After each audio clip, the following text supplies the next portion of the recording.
اعوذ باللہ من الشیطان الرجیم، بسم اللہ الرحمن الرحیم۔ ماہ رمضان المبارک اللہ رب العزت کی رحمت کا خاص مہینہ ہے جو اللہ رب العزت کے بندوں کی بخشش اور مغفرت کا سبب اور ذریعہ بنتا ہے۔ ماہ رمضان المبارک کے پہلے عشرے کی پہلی ٹرانسمیشن کے ساتھ حاضر ہوں۔ ناظرین کی طرف سے کچھ سوالات موصول ہوئے ہیں۔ سوال یہ ہے کہ رمضان المبارک کا معنی اور مفہوم کیا ہے، تاکہ ہمیں پتہ لگے کہ کس انداز سے وہ اس کو پہچاننا اور جاننا ہے۔ ماہ رمضان المبارک کے حوالہ سے یہ رمضان عربی زبان کا لفظ ہے۔ رمضان کا مادہ رمدن ہے، جس کا معنی سخت گرمی اور تپش ہے۔ رمضان میں چونکہ روزہ دار بھوک پیاس کی حدت اور شدت کو محسوس کرتا ہے، اس لیے اسے رمضان کہا جاتا ہے۔ ملا علی قاری کتاب میں فرماتے ہیں کہ رمضان رمضان سے مشتق ہے، اس کا معنی سخت گرم زمین ہے، لہذا رمضان کا معنی سخت گرم ہوا۔ رمضان کا یہ نام اس لیے رکھا گیا کہ جب عربوں نے پرانی لغت کو اس سے مہینوں کے نام منتقل کیے تو انہیں اوقات اور زمانوں کے ساتھ موسوم کر دیا جن میں وہ اس وقت واقع تھے۔ اتفاقاً رمضان مبارک ان دنوں سخت گرمی کے موسم میں آیا تھا، اس لیے اس کا نام رمضان رکھ دیا۔ نیکسٹ کویسچن ہمارا جو ناظرین کی طرف سے موصول ہوا ہے وہ یہ ہے کہ قرآن و حدیث کی روشنی میں ماہ رمضان المبارک کی فضیلت کیا ہے؟ تو آپ کے سامنے اس کا جواب دیا چاہتا ہوں۔ رمضان المبارک اسلامی کیلنڈر میں وہ بابرکت مہینہ ہے کہ جس میں اللہ رب العزت نے قرآن حکیم نازل فرمایا۔ شہر رمضان الذی انزل فیہ القرآن، اللہ رب العزت نے ماہ رمضان المبارک، یہ وہ بابرکت مہینہ ہے کہ اس میں قرآن حکیم کو نازل فرمایا۔ اس میں ایک ایسی بابرکت رات ہے کہ جس میں اللہ رب العزت نے قرآن حکیم کو نازل فرمایا، اور اس رات کی فضیلت جو ہے وہ باقی تمام راتوں سے افضل اور اعلیٰ ہے۔ قرآن مجید 30ویں سپارے میں ارشاد فرمایا، لیلۃ القدر خیر من الف شہر، فرمایا کہ شب قدر جو ہے یہ فضیلت اور برکت اور اجر و ثواب میں 1000 مہینوں سے زیادہ افضل بہتر رات ہے۔ رمضان المبارک کی فضیلت و عظمت اور فیوز و برکات کے باب میں حضور نبی پاک صلی اللہ تعالی علیہ وآلہ وصحابہ وسلم کی چند احادیث مبارکہ درج کی جاتی ہیں۔ حضور علیہ الصلوۃ والتسلیم ارشاد فرمایا، حضرت ابو ہریرہ رضی اللہ تعالیٰ عنہ اس کے راوی ہیں، بخاری الجامع الصحیح حدیث شریف ہے، حدیث شریف 3103 ہے۔ آقا کریم علیہ السلام نے ارشاد فرمایا، جب ماہ رمضان المبارک کا بابرکت مہینہ آتا ہے تو جنت کے دروازے کھول دیے جاتے ہیں، دوزخ کے دروازے بند کر دیے جاتے ہیں اور شیاطین کو جکڑ دیا جاتا ہے۔ حضرات گرامی، رمضان المبارک جو ہے وہ اس کے روزوں کو جو خاص امتیازی شرف اور فضیلت حاصل ہے، اس کا اندازہ حضور نبی پاک صلی اللہ تعالی علیہ وسلم کی اس حدیث مبارکہ سے لگایا جا سکتا ہے کہ حضرت ابو ہریرہ رضی اللہ تعالیٰ عنہ سے روایت ہے کہ آقا کریم علیہ الصلوۃ والتسلیم نے ارشاد فرمایا، جو شخص بحالت ایمان اور ثواب کی نیت سے رمضان کے روزے رکھتا ہے اس کے سابقہ گناہ بخش دیے جاتے ہیں۔ رمضان المبارک کی ایک ساتھ اس قدر برکتوں اور سعادتوں کی حامل ہے کہ باقی 11 مہینے مل کر بھی وہ اس ثواب تک، اس برابری تک نہیں پہنچ سکتے۔ قیام رمضان کی فضیلت بہت زیادہ ہے۔ حضرت ابو ہریرہ رضی اللہ تعالیٰ نے ارشاد فرمایا کہ آقا کریم علیہ السلام نے ارشاد فرمایا، جس نے رمضان المبارک بحالت ایمان ثواب کی نیت سے قیام کیا تو اس کے سابقہ تمام معاف کر دیے جاتے ہیں، سابقہ تمام گناہ معاف کر دیے جاتے ہیں، بخش دیے جاتے ہیں۔ نیکسٹ کویسچن ہمارا ناظرین کی طرف سے یہ ہے کہ آقا کریم علیہ الصلوۃ والتسلیم رمضان مبارک کا کیسے استقبال فرمایا کرتے تھے؟ تو آقا کریم صلی اللہ تعالی علیہ وآلہ وسلم رمضان المبارک سے اتنی زیادہ محبت فرماتے تھے کہ اکثر اس کے پانے کی دعا فرمایا کرتے تھے۔ رمضان المبارک کا اہتمام ماہ شعبان میں ہی روزوں کی کثرت سے ہو جاتا تھا کہ آپ صلی اللہ تعالیٰ علیہ وسلم بڑے شوق اور محبت کے ساتھ ماہ رمضان مبارک کا استقبال فرمایا کرتے تھے۔ حضور نبی اکرم صلی اللہ تعالیٰ علیہ وآلہ وصحبہ وسلم اس مبارک مہینے کو خوش آمدید کہہ کر اس کا استقبال فرماتے اور صحابہ اکرام سے سوالیہ انداز میں جو ہے وہ 3 بار دریافت کرتے کہ کون تمہارا استقبال کر رہا ہے اور تم کس کا استقبال کر رہے ہو۔ بلکہ ایک حدیث شریف کے تحت آقا کریم علیہ الصلاۃ والتسلیم ارشاد فرماتے ہیں الشعبان شہری و شہر رمضان اللہ، کہ شعبان میرا مہینہ ہے اور رمضان المبارک اللہ رب العزت کا مہینہ ہے۔ اور اللہ رب العزت کا مہینہ کس قدر اس کی فضیلت اور اس کی اہمیت ہوگی۔ حضرت عمر بن خطاب رضی اللہ تعالیٰ عنہ حضور علیہ الصلاۃ والتسلیم کے اس استقبال والے سوال کے جواب میں عرض کرتے ہیں یا رسول اللہ صلی اللہ علیہ وسلم، کیا کوئی وحی اترنے والی ہے؟ حضور علیہ السلام نے ارشاد فرمایا نہیں۔ عرض کی یا رسول اللہ صلی اللہ علیہ وسلم، کیا کسی دشمن سے جنگ ہونے والی ہے؟ حضور علیہ الصلاۃ والتسلیم نے ارشاد فرمایا نہیں۔ پھر عرض کی حضور علیہ الصلاۃ والتسلیم کی بارگاہ میں کہ یا رسول اللہ صلی اللہ علیہ وسلم پھر کیا بات ہے؟ تو آپ صلی اللہ علیہ وسلم ارشاد فرمایا بے شک اللہ رب العزت ماہ رمضان کی پہلی رات کو ہی تمام اہل قبلہ کی بخشش و مغفرت فرما دیتا ہے۔ اور حضرت انس رضی اللہ تعالیٰ سے روایت ہے آقا کریم علیہ الصلاۃ والتسلیم اس کا استقبال جو ہے وہ شاندار طریقے سے کیا کرتے۔ اور حضرت اسامہ بن زید رضی اللہ تعالیٰ سے روایت ہے کہ آپ فرماتے ہیں کہ میں نے عرض کی یا رسول اللہ صلی اللہ علیہ وسلم، جس قدر آپ شعبان میں روزے رکھتے ہیں اس قدر میں نے آپ کو کسی اور مہینے میں روزے رکھتے ہوئے نہیں دیکھا۔ آپ صلی اللہ علیہ وسلم نے فرمایا یہ ایک ایسا مہینہ ہے جو رجب اور رمضان کے درمیان میں آتا ہے اور لوگ اس سے غفلت اور سستی برتتے ہیں، حالانکہ اس مہینے میں پورے سال کے عمل اللہ رب العزت کی طرف اٹھائے جاتے ہیں۔ لہٰذا میں چاہتا ہوں کہ میرے عمل جو ہے وہ روزہ دار ہونے کی حالت میں اٹھائے جائیں۔ اس سے آپ اندازہ لگائیں کہ حضور علیہ الصلاۃ والتسلیم کثرت کے ساتھ حضرت ام المومنین حضرت ام سلمہ رضی اللہ تعالیٰ عنہا سے بھی روایت ہے کہ حضور علیہ السلام اس مبارک مہینے میں کثرت سے روزے رکھا کرتے تھے۔ نیکسٹ کویسچن ہمارا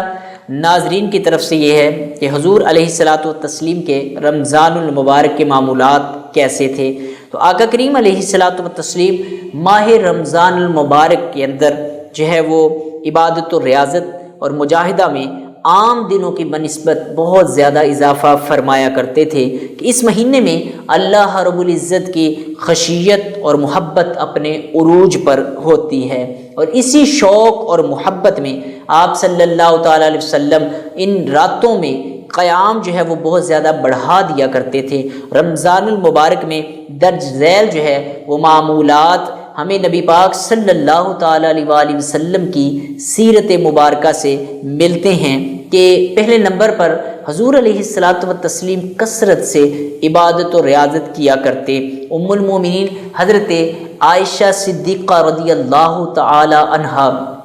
ارشاد فرماتی ہیں کہ آقا کریم علیہ الصلاۃ والتسلیم جب ماہ رمضان شروع ہوتا تو حضور علیہ السلام کا رنگ مبارک متغیر ہو جاتا، تبدیل ہو جاتا کہ آپ صلی اللہ تعالیٰ علیہ وسلم کی نمازوں میں اضافہ ہو جاتا، اللہ رب العزت سے گڑ گڑا کر دعا کرتے اور اس کا خوف طاری رکھتے۔ دوسرے نمبر پر آقا کریم علیہ الصلاۃ والتسلیم سحری اور افطاری کا باقاعدہ اہتمام کیا کرتے۔ رمضان المبارک میں حضور علیہ السلام کا یہ معمول مبارک تھا کہ آقا کریم علیہ الصلاۃ والتسلیم اپنے روزوں کا آغاز سحری کھانے اور اختتام جو ہے وہ جلد افطاری کرنے سے کرتے تھے۔ حضرت انس بن مالک رضی اللہ تعالی عنہ آپ سے روایت ہے کہ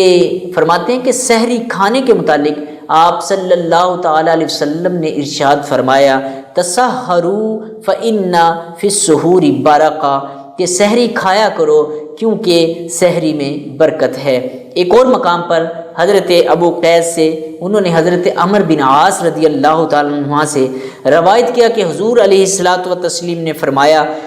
کہ ہمارے اور اہل کتاب کے روزوں میں سحری کھانے کا ہی تو فرق ہے۔ پھر اس کے بعد آقا کریم علیہ السلام کے معمول مبارک میں ایک معمول اہم یہ تھا کہ آپ قیام اللیل جو ہے اس کی بڑی پابندی فرمایا کرتے تھے۔ آقا کریم صلی اللہ تعالیٰ علیہ وسلم ماہ رمضان المبارک کی راتوں کو کثرت کے ساتھ اور تواتر کے ساتھ جو ہے وہ نماز میں کھڑے رہنے، تسبیح و تحلیل، ذکر الہی میں محو عبادت رہا کرتے تھے۔ نماز کی اجتماعی صورت جو ہے وہ ہمیں تراویح کی صورت میں دکھائی دیتی ہیں۔ اسی معمول کا حصہ ہے کہ حضور علیہ الصلاۃ والتسلیم اس مبارک مہینے میں قیام کرنے کی فضیلت کے بارے میں ارشاد فرماتے ہیں، جس نے ایمان اور احتساب کی نیت سے رمضان کے روزے رکھے اور ان راتوں کو قیام کیا، وہ گناہوں سے اس طرح پاک ہو جاتا ہے جس طرح وہ اپنے بطن مادر یعنی ماں کے پیٹ سے ابھی پیدا ہوتے وقت جس طرح گناہوں سے پاک تھا، ایسے وہ گناہوں سے پاک ہو جاتا ہے۔ اسی طرح چوتھے نمبر پر آقا کریم علیہ الصلاۃ والتسلیم صدقات اور خیرات میں کثرت کیا کرتے تھے۔ آقا کریم علیہ السلام کی عادت مبارکہ تھی، عادت شریفہ یہ تھی کہ آپ صلی اللہ تعالیٰ علیہ وسلم صدقات اور خیرات کو جو ہے وہ کثرت کے ساتھ کیا کرتے، اور سخاوت کا یہ عالم تھا کہ کوئی بھی کبھی آپ کے پاس آتا سوال کرتا تو آپ صلی اللہ تعالیٰ علیہ وسلم کے در سے خالی واپس نہ جاتا تھا۔ رمضان المبارک میں آپ صلی اللہ تعالیٰ علیہ وسلم کی سخاوت اور صدقات و خیرات باقی مہینوں کی بنسبت اور بھی زیادہ بڑھ جاتی تھی، اور اس ماہ مبارک میں آپ صلی اللہ تعالیٰ علیہ وسلم صدقات اور خیرات جو ہے وہ اس طرح زیادہ کرتے کہ ہوا کے تیز جھونکے بھی اس کا مقابلہ نہیں کر سکتے تھے، بلکہ اس کے بارے میں عام طور پر بھی اللہ رب العزت نے اپنے محبوب علیہ السلام کی جو تعریف اور فضیلت میں ارشاد بات کہی ہے وہ یہ ہے کہ آقا کریم علیہ الصلاۃ والتسلیم جو ہے وہ آپ کے بارے میں ارشاد ہوتا ہے سورہ والضحیٰ 30ویں پارے میں کہ وَأَمَّا السَّائِلَ فَلَا تَنْهَرْ، اے محبوب کوئی بھی سائل، کوئی بھی منگتا آپ کی بارگاہ میں آئے تو اسے خالی نہیں لٹانا، اسے جھڑکنا نہیں ہے۔ تو یہ تو آپ کی عام بھی شان تھی، جبکہ رمضان المبارک میں آپ کے اس حوالے سے کئی گنا زیادہ شان بڑھ جاتی تھی، اور حضرت جبریل امین آ جاتے تو آپ صلی اللہ علیہ وسلم بھلائی کرنے میں تیز ہوا سے بھی زیادہ حضور علیہ الصلوۃ والسلام جو ہے وہ سخی ہو جاتے۔ تو اسی طرح قیام اللیل کی بات ہو رہی تھی تو الحمدللہ جامعہ حضرت کرما والا ساہیوال میں ہم طلباء اور طالبات کا مدرسہ ان کی تعلیم اسی طرح پہلے کی طرح جاری و ساری بلکہ اس سے بھی زیادہ رہتی ہے کہ دن کو روزہ رکھتے ہیں، قرآن پاک کی تلاوت، حدیث پاک کی تلاوت اور اس کو سمجھنے میں، اور رات کو جو ہے وہ نمازوں کی باقاعدگی کے ساتھ ساتھ نماز تراویح طلباء اور طالبات جو ہے وہ اسی طریقے سے بڑے احسن طریقہ کے ساتھ اس کی تلاوت بھی کرتے ہیں الحمدللہ۔ نیکسٹ کویسچن ہمارا ناظرین کی طرف سے یہ ہے کہ رمضان المبارک میں عمرہ کرنے کی کیا فضیلت ہے؟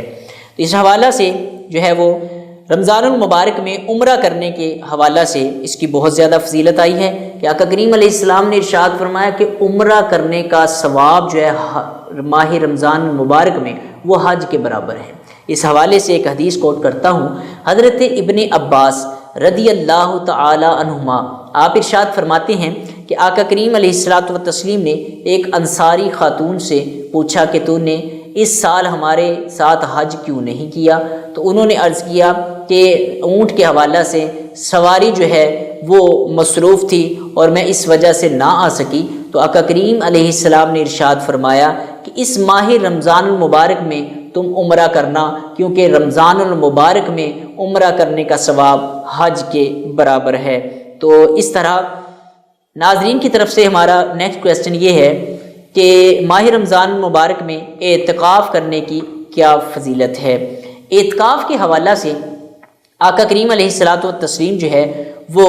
ماہ رمضان المبارک کے آخری 10 دنوں میں اعتکاف فرمایا کرتے تھے۔ حضرت ام المومنین عائشہ صدیقہ رضی اللہ تعالی عنہا سیدہ فرماتی ہیں کہ آقا کریم علیہ الصلوۃ والتسلیم رمضان المبارک کے آخری 10 دنوں میں اعتکاف کیا کرتے، پھر آپ صلی اللہ تعالی علیہ وسلم کے بعد آپ صلی اللہ علیہ وسلم کی ازواج مطہرات جو ہیں وہ بھی اعتکاف کرتی، اور جس سال آقا کریم علیہ الصلوۃ والتسلیم کا آخری سال یعنی وصال باکمال کا آخری سال تھا، اس سال آقا کریم علیہ السلام نے 20 دن کا اعتکاف کیا۔ اس کی روایت حضرت ابو ہریرہ رضی اللہ تعالیٰ عنہ فرماتے ہیں۔ اعتکاف جو ہے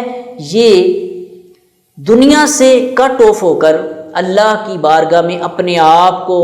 پیش کرنا کہ دنیاوی توجہ اور غرض اور لالچ نہ ہو، فقط اللہ رب العزت کی بارگاہ میں حاضر ہونا، بغیر کسی دکھاوے کے، بغیر کسی ریاکاری کے اللہ کی حضور حاضر ہونا، اور زیادہ سے زیادہ عبادت، ذکر و فکر میں مصروف رہنا کہ توجہ کامل جو ہے وہ اللہ رب العزت کی طرف رہے، دین کو سیکھنا، مسائل کو سمجھنا، ذکر و فکر کرنا، قرآن و حدیث کی تفصیل اور تفسیر اور ترجمہ پڑھنا، اس میں اپنا شعار بنائیں۔ نیکسٹ کویسچن ہمارا،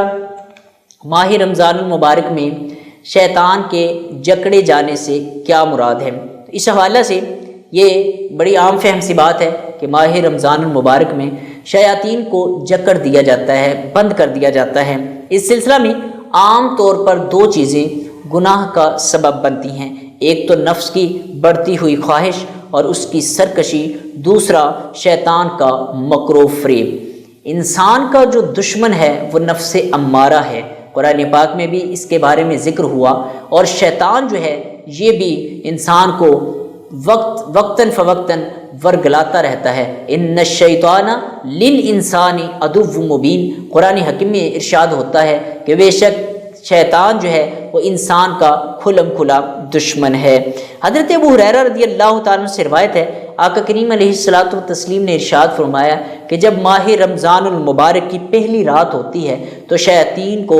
اور سرکش جنات کو جو ہے وہ بیڑیاں پہنا دی جاتی ہیں اور جہنم کے دروازے بند کر دیے جاتے ہیں، اور ان میں سے کوئی دروازہ نہیں کھولا جاتا، اور جنت کے دروازے کھول دیے جاتے ہیں اور پھر اس کا دروازہ بند نہیں کیا جاتا۔ ایک منادی پکارتا ہے، اے طالب خیر آگے آ، اے شر کے